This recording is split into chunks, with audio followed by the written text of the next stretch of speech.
वो कौन से मुल्क हैं जिन मुल्कों के लोग सबसे ज्यादा सेहतमंद होते हैं? वो कौन से मुल्क हैं जिन मुल्कों में लोगों की जिंदगियां ज्यादा लंबी होती हैं? पहले नंबर पर है जापान। जापान में एवरेज एज 84 इयर्स ओल्ड है। मतलब जापान का एक आम शख्स 84 इयर्स तक जिंदा रहता है।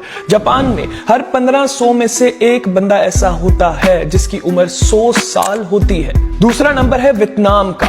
वियतनाम में दूसरे नंबर पर पूरी दुनिया में लोग सेहतमंद जिंदगी गुजारते हैं। वियतनाम की एवरेज एज है 81 इयर्स ओल्ड। वियतनाम में एक आम शख्स 81 इयर्स तक जिंदा रहता है।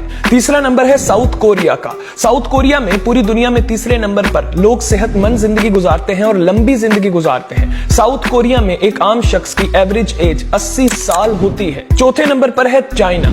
चाइना में एक आम शख्स की एवरेज एज है 78 इयर्स ओल्ड। चाइना में एक आम एवरेज शख्स 78 इयर्स तक जिंदा रहता है। पांचवें नंबर पर है श्रीलंका। श्रीलंका की एवरेज एज है 76 इयर्स ओल्ड। नाजरीन, श्रीलंका में एक एवरेज शख्स 76 इयर्स तक जिंदा रहता है, सेहतमंद जिंदगी गुजारता है, इसीलिए तो 76 इयर्स तक जिंदा रहता है।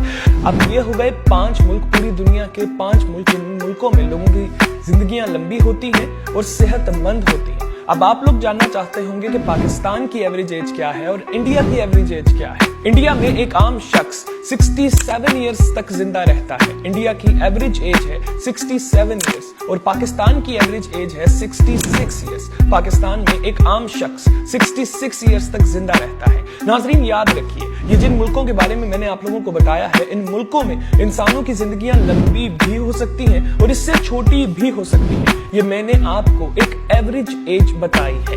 खैर, आपका ताल्लुक किस मुल्क से है और आप कितना अरसा जिंदा रहना चाहते हैं, जरूर बताइएगा। इसके साथ ही मुझे दीजिए इजाजत। अल्लाह हाफ़िज़।